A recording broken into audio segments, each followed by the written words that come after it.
டே 70க்கான 3வது promo release பண்ணியிருக்காங்க. இந்த ப்ரோமோவில் என்னன்னா, இப்போ 10 வாரங்கள் முடிவடைந்துருச்சு இல்லையா, இதுக்கப்புறம் இருக்கிறது 5 வாரங்கள். இப்போ இந்த டேட்டெல்லாம் என்ஹான்ஸ் பண்ண போகிறேன்னாங்களே, அதெல்லாம் இல்லை போல இருக்குது. 5 வாரத்துலேயே முடிச்சிடுறாங்க போல இருக்குது.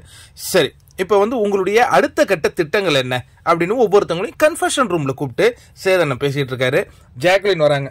சார், இன்னும் இருக்கிறது 1 வாரமோ 2 வாரமோ, இல்லைன்னா ஃபைனல் வரையுமே நான் இருக்கேன்னு வச்சிங்களேன், என்னால் முடிஞ்ச வரையும் இந்த கேமை நான் விளையாடுவேன், ஆடி பார்த்துட்டு போவேன் சார், இந்த பின்னாடி போகிறதெல்லாம் நமக்கு பழக்கம் இல்லை சார் அப்படிங்கிற மாதிரி ஜாக்லின் சொல்கிறாங்க.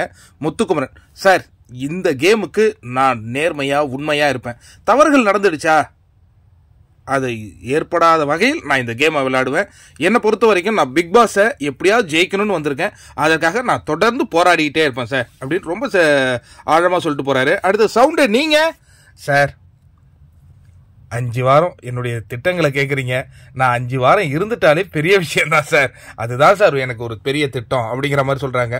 உடனே அவரே சிரிக்கிறார் சேதனனே. அடுத்தது விஷால் கொஞ்சம் எமோஷனல் ஆகுறார். சார், இந்த 10 வாரம் என்டர்டைனராக நான் இந்த பிக் பாஸ் வீட்டுக்குள்ளே வாழ்ந்திருக்கேன், ஆனால் ஒரு என்டர்டைனருக்கு ஒரு எமோஷனல் இருக்காதுன்னு சில பேர் நினைக்கிறாங்க அப்படிங்கிற மாதிரி சொல்கிறாரு. உடனே இவர் சொல்கிறார், 10 வாரமும் ஒரே ஃபேஸை காட்டிக்கிட்டு இருந்தீங்கன்னா எப்படி விஷால், வேறு ஏதாவது உங்கள்கிட்டேருந்து புதுசாக நாங்கள் எதிர்பார்க்கலாமா அப்படிங்கிற மாதிரி கேட்குறாரு.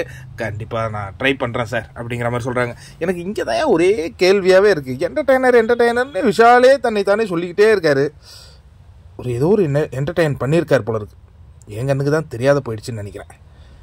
ஏன்னா ஒருத்தன் என்டர்டைன் பண்ணாத சொல்லிகிட்டே இருக்க மாட்டான் இல்லையா, அதுக்கு சொல்கிறேன்.